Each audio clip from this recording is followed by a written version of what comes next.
خوردن کواس جایز است یا جایز نیست؟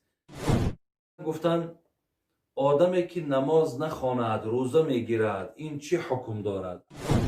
دیگر سوال کردم به طهارت از روی تلفن قرآن خوانی جایز است؟ من و شوهرم بسیار میزد و به خانه مادرم آمدم. او آمده پیش مادرم قسم خورد که اگر این دفعه زنم 3 طلاق باشد. بعد به خانه آمدنم باز زدن را سر کرد. آیا من طلاق شدم؟ گفتم بابای حاجی، زن به طرف مرد گوید که نفسم رو به تو بخشیدم، مرد گوید که قبول کردم، آیا نکاح می شود؟ این الحمد لله نحمده و نستعینه و نستغفره و نعوذ بالله من شرور انفسنا و من سیئات اعمالنا و الصلاة و السلام على رسوله الحلیم و علی آله و اصحابه اجمعین. الهی مهربان عمرهاتون دراز کنه، ایماناتون کامل کنه و خدای مهربان سوالهایی را که ما جواب میگردانیم توفیق عمل کردن شود بر یکایک ما و شما الله مهربان نصیب بگردانه. خدا رحمت کنه حضرت مولانا جلال الدین رومی را. میفرمود که نار خندان باغ را خندان کند، صحبت مردانت از مردان کند. همنشین اهل معنی باش تا هم عطا یابی و هم گردی فتا. حضرت مولانا را خدا رحمت کند.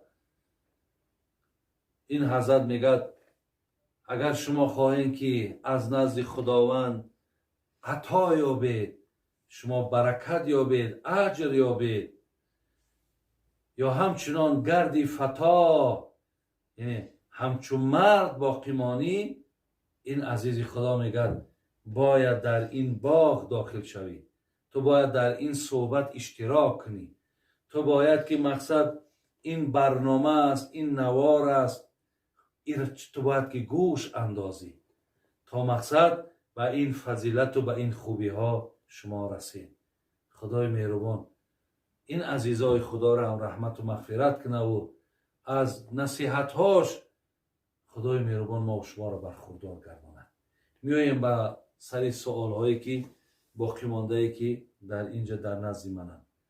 نفری سوال داده است شوهر دارم،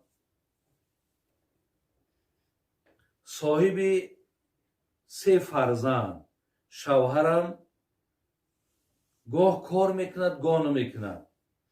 برادرم گفت که زکاتم را به تو میدهم، آیا جایز است؟ بله خواهر عزیز، اگر برادراتم برای شما زکات تیان، چیزی که من پیشترکم قید کرده بودم، یا داری خواهر یا اپایی که به دولت هست، بین خواهرها هست، بین دادرها هست، معامله صدقه فیتر زکات هیچی باقی ندارد، اجازت است.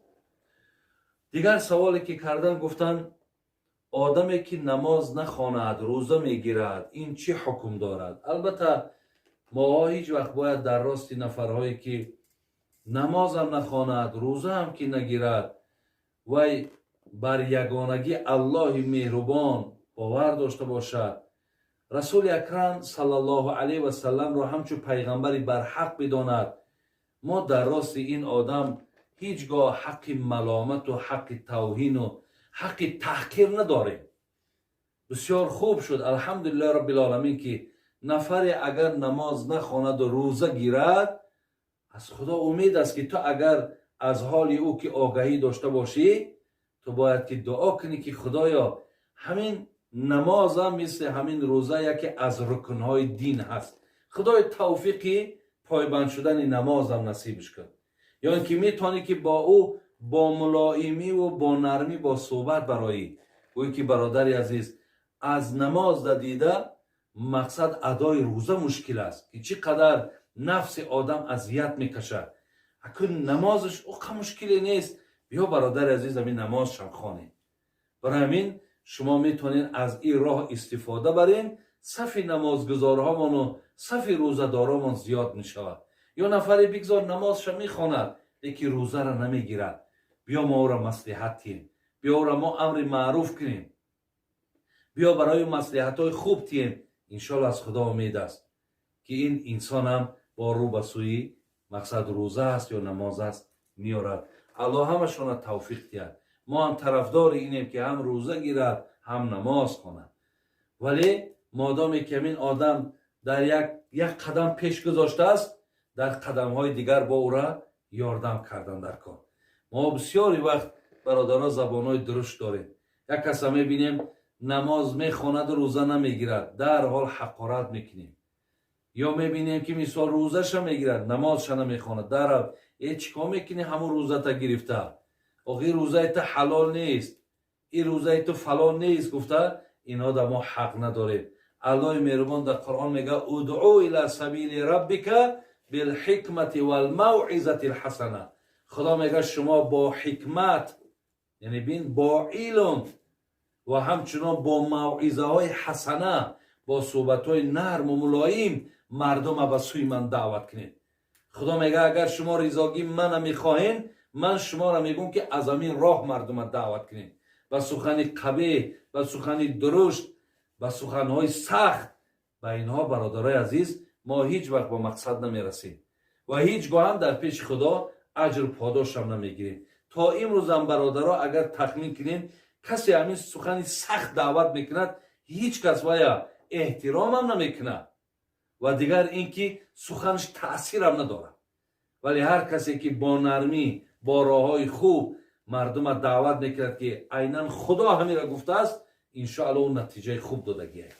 برای همین از این راه استفاده کنیم بهترین میشه. دیگر سوال کردم به طهارت از روی تلفن قرآن خوانی جایز است؟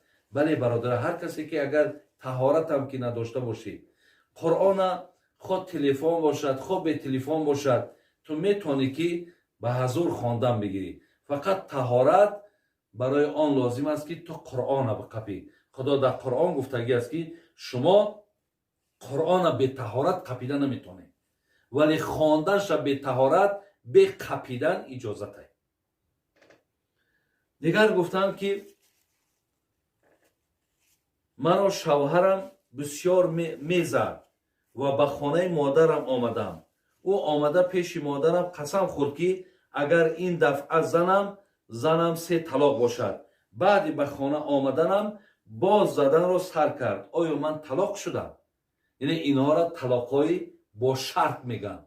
یعنی طلاقی که اگر من تو را بزنم تو به من 3 طلاق، اگر تو از همین در برآمدی تو 3 طلاق، اگر من مقصد برای تو من بعد 1 کرته بخرم تو به من 3 طلاق. یعنی شرط میمونه. اگر همین شرط ها را شکست، خواهرای عزیز طلاق واقع می شود. خواه 1 گفته باشد، خواه 2 گفته باشد، خواه 3 گفته باشد. برای همین این بسیار چیزی جدی هست. وقتی که شرطمان 3 گفت 3 می شود، 2 گفت 2 گفت، 100 گفته باشد 100 واقع می شود. یعنی از 3 بالاش دیگه همش 3 حساب می خورد. دیگر سوالی که کردن گفتن با اذان تلفن نمازهامون خوانیم جایز است؟ نه، با اذان تلفن نماز جایز نیست. شما برای نمازهاتون برادرای عزیز و خواهرای برای برادرای عزیز، البته برای زنها اذان و اقامه نیست، ولی برای مردها حتما اذان گوییم، با اذان تلفن نمیشه. دیگر گفتم بابای حاجی، زن به طرف مرد گوید که نفسم رو به تو بخشیدم، مرد گوید که قبول کردم، آیا نکاح می شود؟ ما حدیثی داریم جناب امام ترمذی، جناب امام ابو داود، همچنان ابن ماجه از نام حضرت امام ابو هریره رضی الله عنه میارد که پیامبر ما گفته بود است که ثلاث جدهن جد و هزلهن جد. این 3 چیزی هست گفتن که انا اگر بگیم که یعنی معنوش چی است؟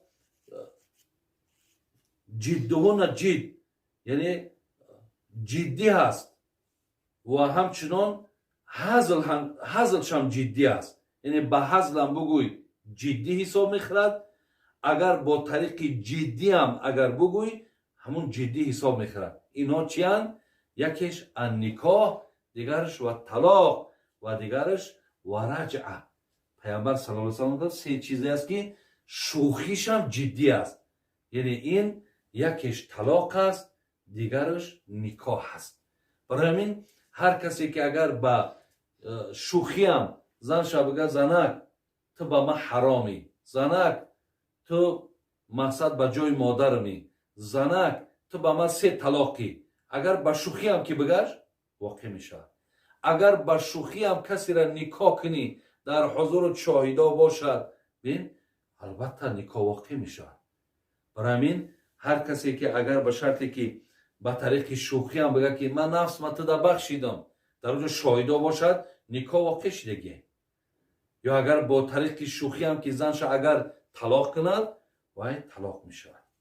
دیگر سوالی را که از ما کردن، گفتن که خوردن کواس جایز است یا جایز نیست. برادران خیلی عزیز، هر چیزی را که می نوشین شما بینید که اگر در اون مثال بسیار شده تمغه حلال زدگی های، بعضی هاش در مثال نگاه کنید که ترکیبات شده چیزهای شبه آور نباشد، یا اینکه فایزی مخصوصی مست کردن نباشد. برای در دولت های اسلامی هم استحصالی همین آبی جوی که در مردم ما پیوه میگن، یا در دولت های اسلامی همین ایران و دوبای و پاکستان و در همین جا همین استحصال آبی جو هست، میزنن تمغه حلال و مقصد هیچ وقت یعنی فایز ندارد، فایزی مست کردن ندارد. برای همین اگر از همین چیزا خالی باشن انشاءالله هیچی باقی ندارد. الله مهربان تن صحت ایمان کامل نصیب من گرداند. سلام علیکم و رحمت الله و برکاته.